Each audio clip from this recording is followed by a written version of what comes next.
उसने ये रेत के टीले यानी कि रेत की चादर यहाँ पे हमेशा के लिए छोड़ दी। मुझे लगता है कुछ दिनों बाद इसकी चाय ना सोनार की दुकान में मिलेगी। इतनी गधे इंसानों से तेज़ होने लग गए और इंसान गधों से भी बदतर होने लग गए। मुश्किल है इसके ऊपर चढ़ना थोड़ा। ये देखो हाथ लगाती है रेत कैसे नीचे आ रही है, देख रहे हो आप लोग, पैर देखो।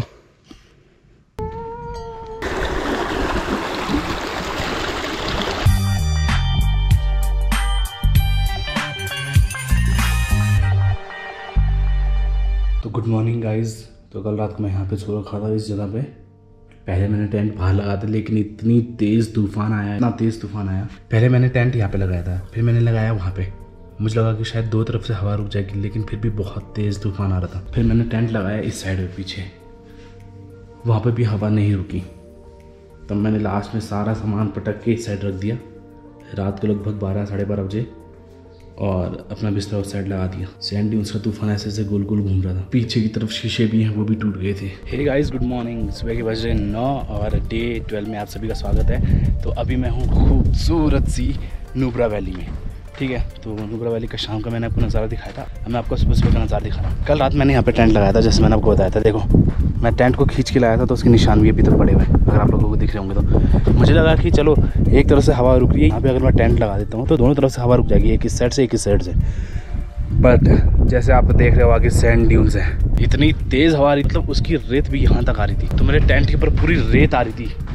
तो यार बहुत तेज़, मतलब ऐसे टेंट फड़फड़ा रहा था। टेंट तो छोड़ो यार, ये जो रेस्टोरेंट है इसके पीछे वाले जो शीशे ना टूट गए सारे। 10 बजे तक जब तक मैं खाना खा रहा था तब तक कुछ नहीं हुआ था, कुछ भी नहीं, सब शांत था। टेंट खाली था तो ऐसे ही रखा हुआ था। उसके बाद अचानक से क्या हुआ, मैंने खाना खाया और भाई सैंड ड्यून्स ने अपना कमाल किया। पता नहीं, कभी कभी मेरा लक है, मेरा कोइंसिडेंस है, या फिर मेरी किस्मत है कि मतलब मैं पहले टेंट वहाँ लगाने वाला था, ठीक है। फिर मेरा मन किया नहीं यार यहाँ पे पूछ लेता हूँ किससे, लगाने को लगा सकते हैं, कोई नहीं आता, सुबह 5 बजे उठ के चले जाऊँ। बट फिर मेरा दिल नहीं किया, दिल ने बोला यार चल आगे की साइड ही चल ले, कोई दिक्कत नहीं है। फिर मैंने भाई को बोला भाई थोड़ी जगह दे दे यहाँ पे। तो फिर उसने अपना जो हॉल वाला रूम है वो खोल दिया और उधर मैं सो गया। फिर नीचे चटाई बिछा के और कंबल ले गए, तब जाके थोड़ी राहत मिली। और पूरी रात ऐसे तूफान होता रहा लगभग सुबह 5 बजे तक। मैंने अभी सुबह भाई लोगों से पूछा भाई ये क्या वंडर है ये सब, तो बोलता है ऐसे अक्सर होता रहता है यहाँ पे इस सैंड ड्यून्स की वजह से, बाकी और कहीं नहीं होता, बस ये सैंड ड्यून्स की वजह से। ये मिट्टी इधर से इधर होती है, इधर से उधर होती है। ओह खतरनाक है। तो अभी सुबह के टाइम पे तो कोई भी नहीं है, शायद मैं ही हूँगा या 2-4 लोग और होंगे, उससे ज़्यादा कोई नहीं होगा मुझे लग रहा है। अभी सुबह 10 बजे के बाद से ही हलचल शुरू हो जाते हैं। तो मैं सोच रहा हूँ कि जल्दी से दिखा के फिर मैं निकल जाऊँ सीधा लेक की तरफ। यहाँ पर रुक के और करूँगा क्या, यहाँ से कुछ दूर पे है तुरतुक, जो कि आखिरी गांव है, बट वो काफ़ी ज़्यादा दूर है। अब मास्क पहन लेते भाई, बहुत तेज़ चुभन वाली धूप हो रही है, बहुत तेज़, सुबह 9 बजे ही। और गाइस कई लोग कंफ्यूज हो जाते हैं कि नुब्रा वैली है कहाँ। तो नुब्रा वैली है नॉर्थ लद्दाख में, और हुंडर नाम की जगह है जहाँ पे भी मैं हूँ। तो हुंडर में सैंड ड्यून्स है, वो बहुत ज़्यादा फेमस है। नुब्रा वैली पूरी वैली है जहाँ से नुब्रा नदी और श्योक नदी आती है, वहाँ पर संगम होता है, तो वो है नुब्रा वैली। तो मैं हूँ श्योक नदी की साइड, आप लोग नुब्रा नदी की साइड भी जा सकते हैं, बट वहाँ पे कुछ है नहीं ऐसा कुछ देखने लायक। जो है इधर ही की साइड है, क्योंकि इधर से तुरतुक भी पड़ता है, जो कि आखिरी गांव है इंडिया का, जो कि इंडिया ने पाकिस्तान से छीन लिया था एक टाइम पे। तो अब वो इंडिया का पार्ट बन चुका है, पहले पाकिस्तान का पार्ट था। हुंडर सैंड ड्यून्स ये आप देख सकते हैं। अगर आप 5-6 किलोमीटर आगे की साइड जाएंगे तो आपको दिस्किट मॉनेस्ट्री दिखेगी, एक बहुत बड़ी मूर्ति दिखेगी, मुझे नाम याद नहीं आ रहा उनका, तो उनकी भी पूजा करते हैं यहाँ पे। बट चढ़ाई बहुत है उसकी, अगर आपके पास आपकी गाड़ी है तो आप लोग जा सकते हैं, वरना चढ़ाई बहुत है उसकी। तो गाइस मैं पहुंच चुका हूँ सैंड ड्यून्स के पास। ये रहे जो पीछे की तरफ आपको रेतीले टीले दिख रहे हैं, ये सैंड ड्यून्स। तो गाइस जैसा कहा जाता है कि श्योक नदी जो कि आपको दिखाई थी मैंने, जो कि उस साइड से बह रही है, ऐसा माना जाता है कि एक टाइम पे बहुत साल पहले श्योक नदी अपने साथ बहुत सारा बवंडर लेके आई थी, ठीक है। तो बवंडर के साथ साथ ये रेत भी यहाँ पे आ गई, पर तब से उस नदी का बहाव तो कम हो गया, लेकिन उसने ये रेत के टीले यानी कि रेत की चादर यहाँ पे हमेशा के लिए छोड़ दी। तो देखो, तो इस जगह को बोलते हैं हुंडर सैंड ड्यून्स। देखो आप, तो कल रात को मैं वहाँ तक गया था, एंडिंग तक बिल्कुल, और मैं आया देखो कहाँ से हूँ, वहाँ से, जहाँ पे बहुत सारे पेड़ दिखाई दे रहे हैं उस साइड को। बट मुझे कहीं पे भी कोई कैंप वाला नहीं दिखाई दिया, किसी की टेंटिंग नहीं दिखाई दी। तो मुझे दिखाई दी तो उससे और ज़्यादा आगे 2-3 किलोमीटर आगे, बट वहाँ तक जाना पॉसिबल नहीं था। और लोग ज़्यादातर यहाँ पे आते हैं शाम के टाइम, उस टाइम पे थोड़ी ठंडी हो जाती है, अभी तो गर्म सी है। और यहाँ पे जो फेमस है दूसरी चीज़ वो है डबल हम्प्ड कैमल। आपने ऊँट का पीछे वाला हिस्सा देखा होगा उठा हुआ, यहाँ पे दो उठे हुए होते हैं। अभी आपको दिखाऊंगा, वहाँ पे बैठ रखे हैं ऊँट।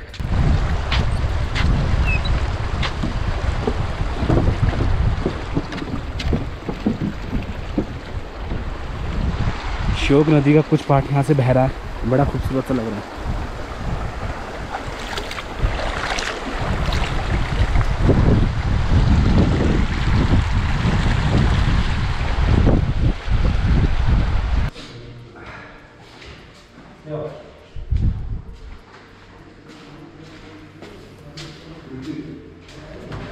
तो गाइस मैं आ चुका हूँ यहाँ की इकलौती कैंटीन में। अभी यहाँ पे इस बगी चाय पीता हूँ, फिर आगे निकलता हूँ। वो रहे डबल हम्प्ड कैमल, वहाँ पे बैठ रखे हैं। फ़िलहाल कोई नहीं है, बहुत कम लोग हैं, तो आपको दिखाता हूँ वहाँ पे जाके। आई थिंक 100 रुपये की एक राइड होगी, ऐसी कुछ 200 मीटर 300 मीटर तक, लेट्स सी जो भी होती है। तो गाइस सुबह की चाय और बिस्किट मंगा लिया है। तो गाइस चाय और बिस्किट हो गया है इकलौती दुकान से, यहाँ की इकलौती दुकान से। 10 का बिस्किट 20 में दिया और चाय 30 की, तो टोटल 50 पे। मुझे लगता है कुछ दिनों बाद इसकी चाय ना सोनार की दुकान में मिलेगी, इतनी जितने के हिसाब से महंगी दे रहे हैं। इतना भी नहीं करना चाहिए वैसे, बट कोई नहीं, कौन से मैंने रोज़ आना है इधर। अभी लोग आ चुके हैं तो डबल हम कैमल कर रहे हैं, उनसे रेट वगैरह पूछता हूँ। और ये जो कैमल है ये मंगोलिया से मंगाए गए हैं, और आई थिंक इंडिया में शायद यहीं पे मिलते हैं ये कैमल, डबल हम्प्ड कैमल। देखो यहाँ पे आप शाम को आके चिल कर सकते हो, पिकनिक बना सकते हो, फ्री ऑफ कॉस्ट है, ठीक है। पैसे किस चीज़ के लगेंगे, जैसे आर्चरी होगी, तीरंदाजी दिखाता हूँ आपको, आर्चरी होगी, तीरंदाजी, ठीक है। ये तो कल आया था मैं इधर पे, 100 रुपये के 5 शॉट दे रहे थे, मतलब 5 तीर दे रहे थे, मतलब 20 रुपये का एक मान लो। इस चीज़ के पैसे लगेंगे, बाकी आपको घूमने का कोई पैसा नहीं लगेगा, यहाँ पे चिल करने का कोई पैसा नहीं लगेगा। और इस साइड बग्गी चलती है 3-3.5 किलोमीटर 1000 रुपये में, रेत के ऊपर, वो जो होती नहीं 4 टायर वाली, उस बग्गी की बात कर रहा हूँ मैं। देखो ऐसा लग रहा है रेगिस्तान में जा रहे हूँ, शायद आपको दिखाई दे या ना दे, लेकिन ऐसे लगेगा कि रेगिस्तान में जा रहे हैं। ठीक है, मैंने रात को खाना बाहर से ही ऑर्डर करा लिया, मतलब पैक करवा लिया। यहाँ पे मैंने देखा भाई, तो इसमें से मोमोज़, मैगी, फ्राइड राइस थी, बट वो 170-180 की बोल रहा था। मैंने पूछा क्वांटिटी कितनी है, तो इतने में तो यार गले में भी नहीं जाता मेरा, तो एटलीस्ट एक टाइम तो अच्छा खाऊँ। तो जो कलर तो खाना खाया था मैंने, मशरूम पनीर, वो ज़बरदस्त हो रहा था। तो यहाँ पे लिखा हुआ है कैमल सफारी टाइमिंग सुबह 9 बजे से 12 बजे तक, तो इसलिए खुल गया है अभी 3:30 बजे से शाम को 7 बजे तक। 7 बजे तक नहीं, कम से कम 8 साढ़े 8 तक तो ये चला रहे थे कल जब मैंने देखा था। और ATV राइड उधर की साइड होती है, यानी कि बग्गी राइड।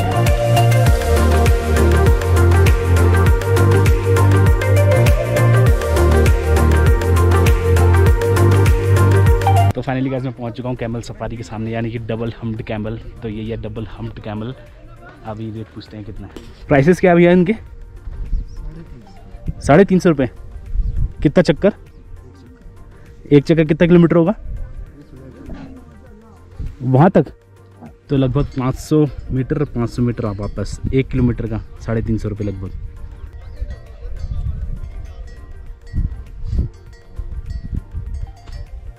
तो गाइस लगभग 1 किलोमीटर, मतलब 405 मीटर जाना, फिर 405 मीटर आना, 350 रुपये डबल हम्प्ड कैमल के। डबल हम्प्ड क्यों बोला जाता है मैं दिखाता हूँ।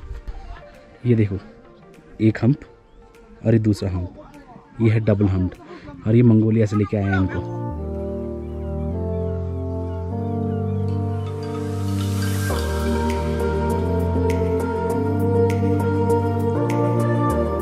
तो गाइस ये तो थे डबल हम्प्ड कैमल, ठीक है। अब आपको हुंडर के सैंड ड्यून्स पे लेके जाता हूँ, जो कि काफ़ी ज़्यादा फेमस है, उसी के लिए लोग यहाँ पे दूर दूर से आते हैं।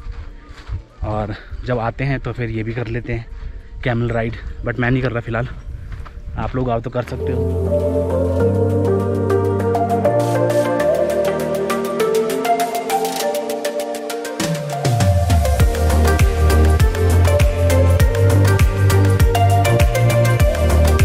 डिसिप्लिन देख रहे हो ऊँट का, इतना तो इंसानों में भी नहीं है, एक के पीछे एक आराम से जा रहे हैं। जानवर सच में बहुत तेज़ होते हैं इंसानों से।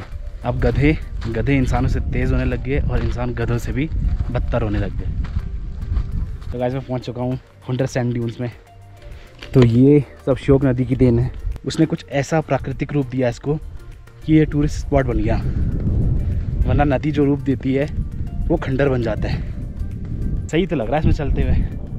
अभी इतनी ऊंचाई नहीं है, देखते हैं किस साइड ऊंचाई होगी।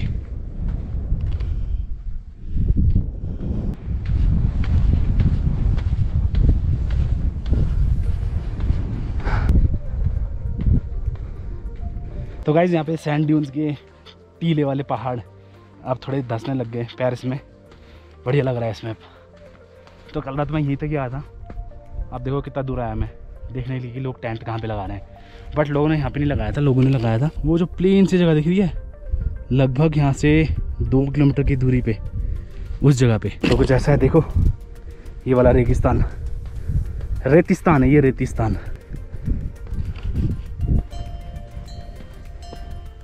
तो इस पॉइंट से वापसी होती है और वो रहे डबल हम्ड कैमल, मतलब वही 500 मीटर या 600 मीटर और 600 मीटर जाने का। सही लग रहा है इसमें। मैं अपने पैरों के निशान छोड़ के जा रहा हूँ, लेकिन मिट्टी इसको फिर से हटा देगी। तो गाइस कुछ ऐसे हैं सैंड ड्यून्स के नज़ारे जो श्योक नदी अपने साथ बहा के लाई थी। अच्छे हैं, खूबसूरत है, एटलीस्ट 1 टाइम विजिट तो ज़रूर है। ठीक है, और ये काफ़ी लंबा है, मतलब 4-5 किलोमीटर तक जाएगा आगे, लेकिन वहाँ तक जाके करना क्या है, सब जगह ऐसी ही है। तो चलो वापस मुड़ते हैं यहाँ से।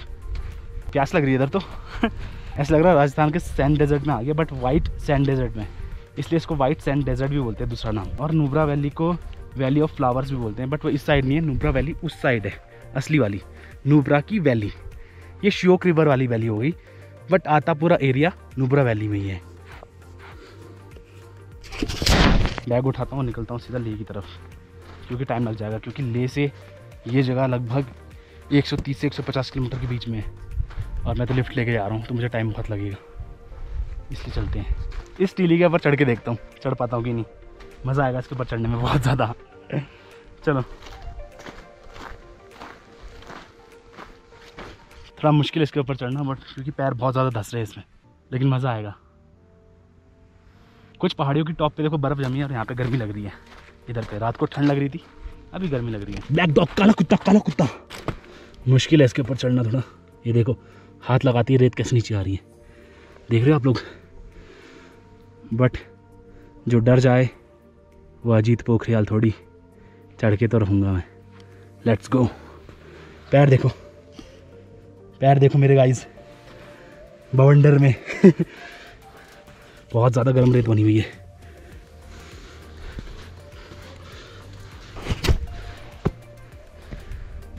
फाइनली, तो गाइस फाइनली चढ़ गया मैं। कप्तान साहब ऊपर चढ़ गए नीचे से, कैमल आवाज़ कर रहे हैं, लगता है रोहित भाई को बुला रहे हैं। बहुत अच्छा है, मस्त विजिट प्लेस है, अच्छा लगेगा आपको, कुछ नया चीज़ देखने को मिलेगा।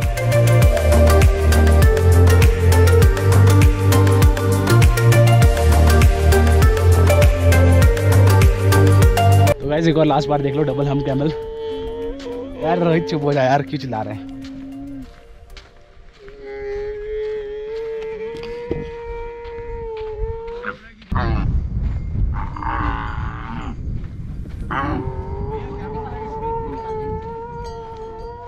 ये तो छुटकू सा है, छोटे बच्चे के लिए। देखो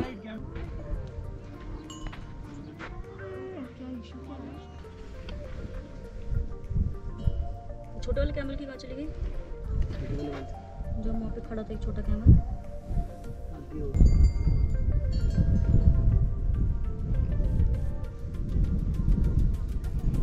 तो गाइस ये था डबल हम्प, जिसको मैंने हाथ लगाया अभी। ऐसा बोला जाता है कि इसमें फैट स्टोर होता है, तो वो काम आता है इनके फैट एनर्जी के लिए, जब इनको खाना नहीं मिल पाता तब, ऐसा बोला जाता है। लगभग यहाँ पे 50-60 कैमल होंगे डबल हम्ड वाले, जिसमें से छोटे भी हैं, छोटे बच्चों के लिए, ऐसी कुछ 4.5-5 फीट के भी, तो छोटे बच्चों के लिए। तो दोस्तों 10:10 हो गया, अब निकल रहा हूँ यहाँ से। आपके बाद तीरंदाजी भी दिखा देता हूँ। 100 रुपये के 5 शॉट, 5 तीर, मतलब 5 तीर।